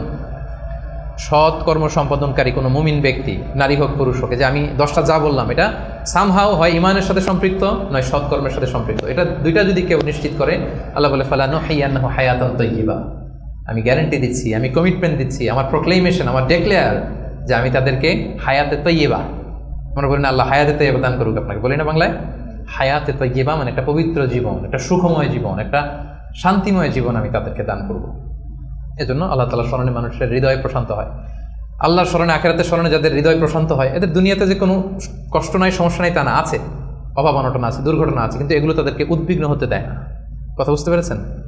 বিশ্বাসী সৎকর্ম পরায়ণশীল ব্যক্তিদের জীবনে কষ্ট আছে, দারিদ্রতা আছে, দুঃখ আছে, কিন্তু এটা তাদেরকে উদ্বিগ্ন বানায় না, এটা তাদেরকে অস্থির হতে দেয় না, অস্থির চিত্তের হয় না, তারা প্রশান্ত চিত্তের অধিকারী। আর আমরা শুরুতেই বলেছি যে অন্তরের সুখী বড় সুখ বা আসল সুখ। তো হৃদয়ের সুখটা তারা সবসময় অনুভব করে। আলা বিযিকরিল্লাহি তাতমাইন্নুল কুলুব, জেনে রাখো, সাবধান, আল্লাহ তাআলার স্মরণেই হৃদয় প্রশান্ত হয়। তো আমরা যেন আল্লাহ তাআলার স্মরণের মধ্য দিয়ে, আখিরাতের স্মরণের মধ্য দিয়ে পৃথিবীতে সুখী হতে পারি, প্রশান্ত চিত্তের অধিকারী হতে পারি। আল্লাহ তাআলা আমাদের সবাইকে কথাগুলো বোঝার, আমল করার তৌফিক দান করুন। আমি কি একটু করে 30 সেকেন্ডে একটু পয়েন্টগুলো আবার বলবো? কি কি বলেছিলাম? 1 নম্বর কি ছিল? সুখী সমৃদ্ধ জীবনের জন্য সিম্পলিসিটি, সিম্পল লাইফ লিড করা, ইজি গোয়িং হওয়া। 2 নম্বর ক্ষমা করে দেয়া, ক্ষমা করে দিবেন, এখান থেকে দেওয়া যাবে ক্ষমা করে? ভুলে যান সব দুঃখ কষ্ট ক্ষোভ জ্বালা, ভুলে ক্ষমা করে দেন, দেখবেন যে একটা সুখ পাবেন। মাফ করে দেন না, একটু ক্ষমা করে দিয়ে দেখেন আপনি সুখী হবেন। 3 নম্বরে